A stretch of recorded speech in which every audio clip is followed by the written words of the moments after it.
और सुरेश जी, ईएमआई जो है वो इस लोन की कब शुरू होती है? क्या पढ़ाई के दौरान ही शुरू हो जाती है या कोर्स जो पूरा होता है उसके बाद इसकी ईएमआई शुरू होती है? आखिरकार ये एजुकेशन लोन चुकाने का पूरा प्रोसेस क्या है? बहुत अच्छा सवाल आपने ये किया कि आमतौर पे हर माता पिता को, हर स्टूडेंट को ये दिमाग में होता है कि लोन वापस कैसे किया जाएगा ड्यूरिंग स्टडीज। पेरेंट्स की उतनी इनकम नहीं है। तो मैं आपको ये बताना चाहता हूँ कि ड्यूरिंग दी कोर्स, हम्म। 3 साल का, 4 साल का, जितने का भी ये कोर्स है, कोई भी आपको इंस्टॉलमेंट बैंक्स को वापस नहीं करनी। ओके। कोर्स पूरा होने के 1 साल बाद तक भी आपने कोई इंस्टॉलमेंट बैंक को नहीं देनी। ठीक है। जो इंस्टॉलमेंट है वो उस कोर्स पूरा होने के 1 साल बाद शुरू होती है।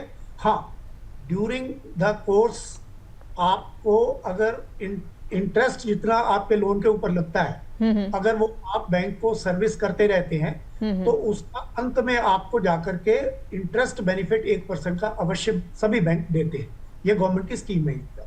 आपने कहा कि ब्याज अगर हम बीच में देते हैं, जैसे जैसे पढ़ाई चल रही है तो उसका बेनिफिट मिलता है, पर ये ज़रूरी तो नहीं है ना कि ड्यूरिंग, जैसे जब पढ़ाई चल रही है तो उसके बीच में ये ब्याज देना ही देना है, या फिर ये हमारे ऊपर है? जरूर नहीं है। उसका इंटरेस्ट 1% आपको रिफंड मिल जाएगा at the end of the. ठीक है, रिफंड जो है वो मिल सकता है। ये भी एक अच्छा बेनिफिट जो है वो सरकार की तरफ से एक इनिशिएटिव लिया गया है। तो अगर आप जो है इतने कैपेबल हैं कि आप इंटरेस्ट दे सकते हैं तो अच्छा, आप एक बेनिफिट जो है वो उठा सकते हैं। लेकिन सुरेश जी, कई बार ऐसा होता है कि किसी वजह से अगर किसी ने बीच में पढ़ाई छोड़ दी तो ऐसे में क्या होगा? उसका लोन जो होगा तब भी उसे चुकाना होगा? लोन माफ हो जाता है या बाद में जो है कुछ समय के बाद वसूला जाता है?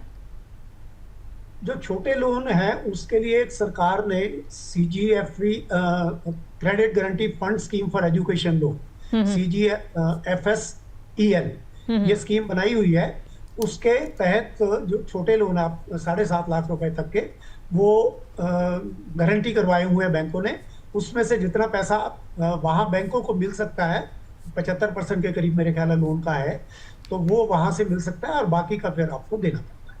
ठीक है, ठीक है। तो ये आपको जो है ध्यान रखना होगा। क्या एजुकेशन लोन वगैरह जैसी चीज़ों में जो है सरकार कुछ इस तरह से भी इनिशिएटिव्स लेती है कि लड़कियों को थोड़ी सी ब्याज दर में छूट मिल जाए? क्योंकि आज भी मैं मेट्रो सिटीज़ या Tier 1 की बात नहीं कर रही, लेकिन गाँव में छोटे जगहों पर जो है लड़कियों की पढ़ाई को लेकर अभी भी उतनी जागरूकता नहीं है। तो क्या सरकार की तरफ से ऐसा कोई इनिशिएटिव है?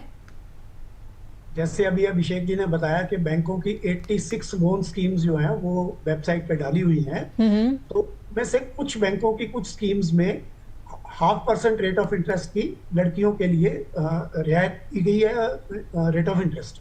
ठीक है, तो 0.5% तक की छूट जो है वो मिल सकती है। ये एक अच्छी बात है। आपको बस चेक करना होगा कि जिस बैंक के लिए आप अप्लाई कर रही हैं उसमें जो है इस तरह की छूट आपके लिए है या नहीं है। ज़रूर एक बार क्रॉस चेक ज़रूर कीजिएगा।